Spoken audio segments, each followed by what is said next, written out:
All right, functions, we have been working with radians, but today in class, I had some students asking questions about it, so I'm going to do a couple of problems to help us. So, when it comes to radians, when we need to graph a radian, if we don't know where our radians are, then what we're going to do is we're going to convert this into degrees so that we can do it in a form that maybe is a little more comfortable for us. So, we're going to multiply this by 180 over pi. And the reason why I know that I want to do 180 over pi is I want this pi to go away, and the best way to do that is to divide by pi. So this turns into a 1, and then I'm just left with 17 times 180 divided by 9 times 1, which is 9. So we can just use our handy-dandy calculator and do 17 times 180, and we get 3,060 divided by 9. So you take that answer and you divide it by 9, and you get that this is going to be equal to 340 degrees. So now we just need to graph it. So again, this is 0. Remember right here where the x-axis is positive, we start at 0. We're going to go all the way around, and 340 is right there. So now we need to find our reference angle. So a reference angle is always positive, and it's always from the x-axis to the terminal side. The terminal side is that ray coming through from the origin. So if this is 340 degrees, then from here to here, well, 360 minus 340 is 20 degrees. Okay, we're not done. We got to turn it back into radians. If I give you radians, my answer from you needs to be in radians. So if I give you radians, you give me radians. So we are going to convert. Now remember, when we convert, we want a pi. So we're going to multiply, we have 20 degrees times pi over 180. And remember, pi kind of acts like a variable here. So we're going to get 20 pi over 180, and 20 can go into both of those, so there's 120 in 20, and there are 9 in that. So then my reference angle is pi over 9. Okay, so that is all progressing. That is what I'm expecting from you. Now, on the meeting level, there's a couple different things. One, you could get something like this. And this is saying, you know what, let's do this one. This is secant. This one's a little bit harder. So if we are looking at secant, then what we want to do is first we can either know where 4 pi over 3 is. And if we don't know where 4 pi over 3 is, then we're going to want to convert that into degrees. So the first thing I'm going to do is I'm going to take that 4 pi over 3, and I'm going to multiply that by 180 over pi, because I want those pi's to simplify out into a 1, and 4 times 180 is 720 divided by 3, which gives us 240 degrees. So if we're at 240 degrees, we're going to go like this, and I'm just going to graph that. So 20, 240, right there. And so 240 would be a 60 degree angle. Good.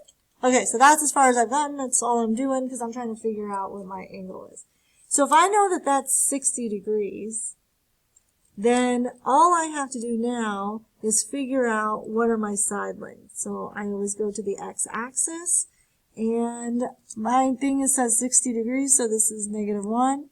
This is negative square root of 3, and my hypotenuse is always 2. And I know that because the negative square root of 3 needs to be adjacent to 30. Okay, so then I'm looking for secant. Secant would be, so we have SOHCAHTOA,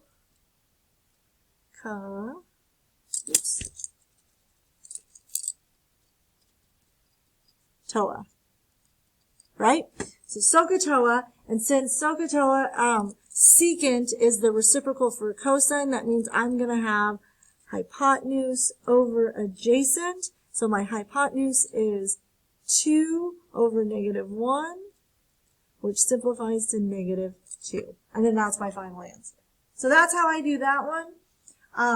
So again, I converted it into degrees to make it a little bit easier. And then my final answer is just whatever my side length's on. Okay, so this is where it gets a little bit harder. So I'm going to do this one. Cosine of theta is equal to the square root of 2 over 2. So for me, I know that this has been rationalized. When I get the square root of 2 over 2, I know that it originally started as 1 over the square root of 2. That's going to help me with my side lengths. I need to just remember that. It can get more difficult, but I just need to remember that. Okay, 3 pi over 2 and 2 pi. So when I draw this out, this says that it's going to be 3 pi over 2 and 2 pi. I know that 3 pi over 2 is 270, but if you do not know that, you can convert it. Go ahead and convert those if you want. And I know that 2 pi is 360, so that's going to go right there. So I'm only looking in this quadrant. I know that I'm going to be in here, so I'm just going to draw that. And if I were to draw my triangle, it says that the cosine of my angle theta, whatever that theta is going to be, cosine is adjacent, which is 1, and my hypotenuse, which is the square root of 2. So this is going to be negative 1. That just is the answer. You don't need that, but I'm putting it there. So I know that I'm dealing with a 45, 45, 90 because I have 1 and the square root of 2. So then all I have to do is figure out from here. So 270 plus 45, that's 315. But 315 degrees, I gave it to you in radians. You need to convert it into radians. So I'm going to multiply that by pi over 180, and I'm going to get 315 pi over 180.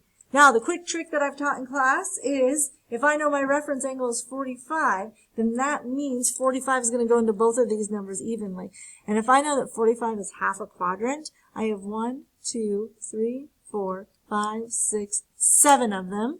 So there's 7 45s in 315, and then there's 1, 2, 3, 4 over 4. So 7 pi over 4, that is the final answer. It's in radians. So if you were writing that, you would say that, or theta equals 7 pi over 4.